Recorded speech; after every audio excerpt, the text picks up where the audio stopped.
नमस्कार सांग मैंने जय जगन्नाथ आपण को न्यू ब्लॉग को स्वागत जनाऊँ। आज गुलाब जामुन गोटे न्यू रेसिपी बनैबा जहाँकि घर अनुसार आम केमती फास्ट आम नहीं नवा सुगार 250 ग्राम नहीं नवा ये कप अनुसार 2 कप नहीं नवा 2 कप रे आम 4 कप या 500 ml वाटर नहीं नवा जेहेतु मोर कम बनवार अच्छी तो मु 250 एंड 500 ग्राम नहीं नेबी water and sugar.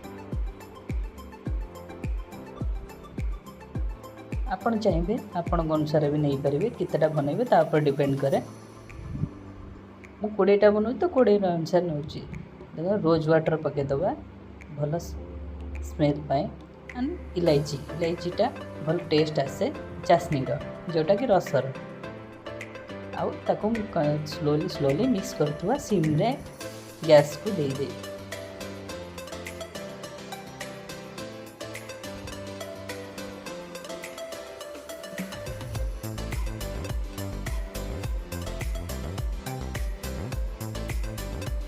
Slowly slowly mix कर जाता जिपर्यंत थिकनेस चिपचिपा अंश न आसान ये टेस्ट चेक करेंगे थिकनेस आसीगले सेटा को आप गैस बंद करदे। एबे आम पाउडर नबा जोटा गुलाब जामुन रो पाउडर आसुची सेटा आम नहीं नबा गोटे जगार नहीं मिक्स करवा कहीं पैकेट जेहेतु सेटा बिना बिना हो जाए तो आम हाथ में से भल भाव पाउडरटा को मिक्स कर नहीं नवा मिक्स कले कौन हम ना आम स्मूथनेसटा आसीज पाउडर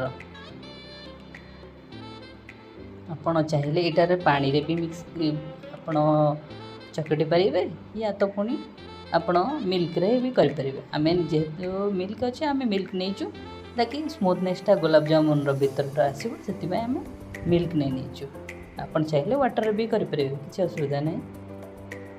आम मिल्क रे को मिक्स करवा धीरे धीरे देकी यहाँ मिक्स कर चलवा जिते दरकार हम मिल्क देकी मिक्स कर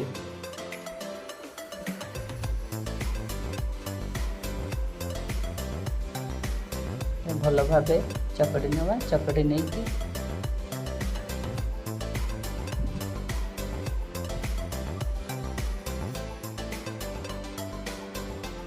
चकटी बाटे जिते सुंदर हम आपण गुलाब जामुन सेपटा भी सेते भल आसीबो गोल गोल आसीबो से चकटाटा को केबे भी पानिया करें देखिकी स्लो स्लो मिक्स कर चलते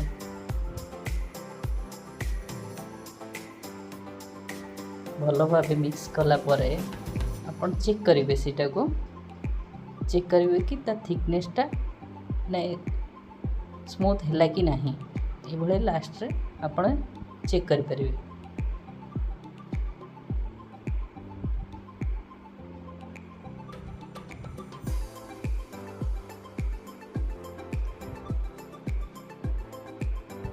देखो आमर बनिक रेडी हो जाइए चकटाटा आपन चाहिए देखो चेक करंतु एटा स्मूथटा बहुत बढ़िया स्मूथ होइछि ए देखंतु।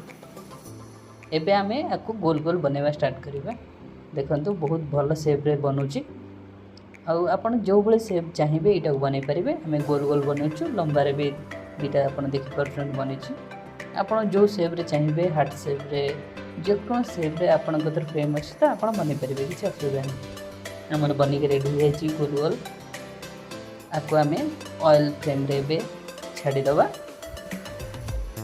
ऑयल नहीं नवा ऑयल नहीं कि सिम रे रखिकी आम गुलाब जामुन सेपटा को छाड़ीदबा आप देखु ऑयल छाड़ा केमती कलर आसी जाऊँगी रेड कलर आसीगला आपड़ यहाँ को लौटाइबे लौटेले कौन हम ना तल उपरटा कंचा रही आ भल भाव हो धड़ा सेपटा जिते लाल पड़ो भल भाव लौटे देखो आमर रेडी हो पूरा लाल कलर आ जाइए यहाँ आमर लाल दरकार था जेहेतु आम लाल बनईचु आपन चाहिए यहाँ ब्लैक जामुन करने तो यहाँ ब्लैक आउ टिके फ्लेम रे रखिकी बनईदेले यहाँ ब्लैक कलर आसीगले आप बाहर करदेवे। आम जेहेतु रेड कलर करचु रेड हो जाइए आम यहाँ बाहर करनेलु भल भाव देखो कलर भी बढ़िया आसी जाइए बहुत सुंदर लगुच। एबे आमे जो चाशनी बनईलु या रस बनईलु ताकू गरम करके ताधरे सबू गुलाब जामुन जो ऑयल बाहरला तक सबू आमे ताधरे पकईदबा।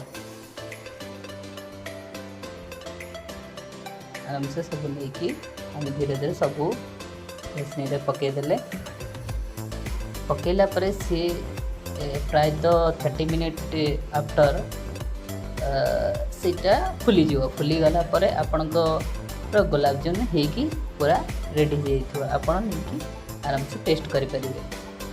यहाँ को पकईकी अध घंटे छाड़दे छाड़ला आपण गुलाब जामुन रेडी आपण आणिकी निजे टेस्ट करेंगे।